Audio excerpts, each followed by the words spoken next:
Hindi lahat ng iyong itatanim ay mamumunga. Hindi lahat ng iyong pagpapagod ay masusuklian. At hindi lahat ng iyong pagsasakripisyo ay gagantimpalaan. Isa pong masakit na katotohanan yan sa ating buhay na dapat nating tanggapin, na dapat nating yakapin. Di ba? Totoo naman, hindi po lahat ng mga nag-a-abroad ay uuwi dito sa Pilipinas na mayaman. Hindi ibig sabihin pinag-aral mo yung anak mo na makakatapos yan. Hindi lahat na magkasintahan ay magpapakasal. Hindi rin lahat ng mga nagnenegosyo ay kikita. At hindi lahat ng mga nagpapagamot ay gagaling. Isang masakit na katotohanan na kailangan nating harapin at tanggapin na hindi lahat ng ating pagtatanim ay makakakuha tayo ng pag-aani. Kung ito ang masakit na katotohanan, ang tanong, susuko ka ba? Tingnan natin ang Diyos. Nagbigay siya ng halimbawa sa atin sa pamamagitan po ng kanyang talimhaga, ng kanyang kwento. Ang magsasaka ay ang Diyos. At kahit din ang Diyos, sa kanyang pagtatanim, merong tumubo, pero hindi naman lahat namunga.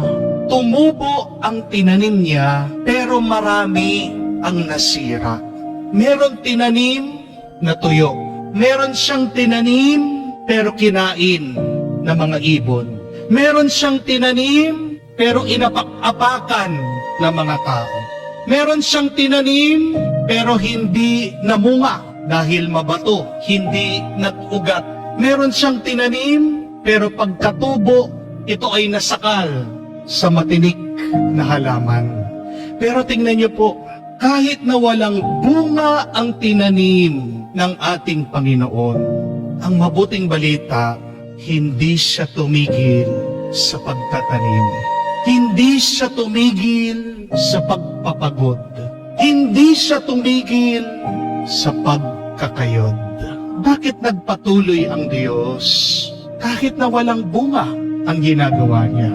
Kasi nauunawaan ng Diyos ang kapangyarihan ng pagtsatsaga.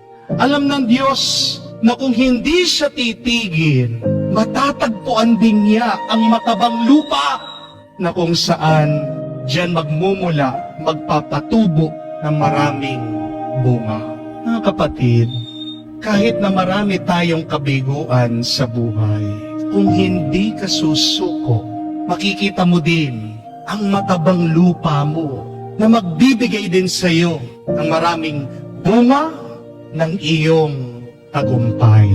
Kapag nabibigo ka, tandaan mo, hindi ka nag-iisa. Hindi ikaw ang unang tao na nabigo sa mundong ito. Bago ka nabigo, marami na ang nauna sa iyo ang nabigo. Marami na ang nauna sa iyo ang nagpagod, pero hindi nagkaroon ng bungang kanilang pagpapagod. Pero tingnan mo, sino mga nagtagumpay? Sila yung mga hindi sumuko sa gitna ng kanilang kabiguan. My dear friends, find inspiration in these people who did not stop planting until they reach their success. Hindi ko po alam kung alam niyo ito. Ang sikat na si Walt Disney, ang creator po ni Mickey Mouse, nag-propose po siya 300 times para makapagpagawa po ng isang theme park, Disneyland. Pero 300 times, tinurn down po siya. Tinanggihan siya. Hindi tinanggap yung kanyang plano. Pero hindi po siya sumuko. Tingnan niyo na po ngayon, meron na pong 6 na Disneyland sa buong mundo. At pag sinabi mong Disneyland, pag nakapunta po kayo, sobrang dami po ng tao. Kung tumigil siya, siguro wala po tayong mapupuntahan na Disneyland ngayon. Si Jack Ma, ang pinakamayaman po na Chinese ngayon, 30 times tinurn down po siya. Hindi po siya tinanggap sa trabaho. Pero tingnan niyo na po, yung kulelat, yung bigo, aba ngayon, CEO ng Alibaba. limpak-limpak na pera ang pumapasok sa kumpanya niya. Hindi po siya tumigil, hindi siya sumuko. May kakilala din po ako. Ilang beses po niyang tinry na mag-abroad. Nagsayang lang po siya ng pera. Nahuli siya, pinauwi siya dito sa Pilipinas. Nagkapatong-patong po yung utang niya. Pero pagkatapos ng matagal na panahon, ilang taon, ngayon, kasama na po niya yung pamilya niya. Nandun na sila sa Canada. Kahit naman po ang ating simbahan, nag-umpisa na bigo. Yung ating mga apostoles, ang mga disipulo ng ating Panginoon, habang sila ay nagmimisyon, binibinyagan nila mga tao nung ginawa sa kanila.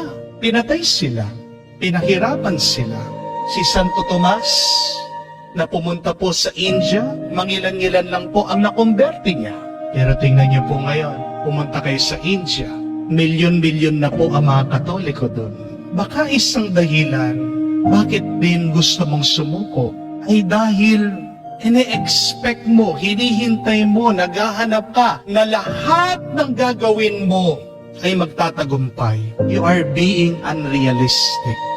Understand this. It is a biblical principle that not all of your effort will be rewarded. Pero huwag kang susuko. Dahil pag magpapatuloy ka, makikita mo din ang matabang lupa. At yung matabang lupa na yon ang kailangan mo para umusbong tumubo at maging mabunga ang buhay mo. Kung wala pang bunga, move on ka. Try again and again until you succeed. Amen? Hinahamon po tayo ng Diyos. Huwag kang susuko. Kung pagod ka, uminto ka, magpahinga ka, pero pagkagising mo, sumubok ka muli.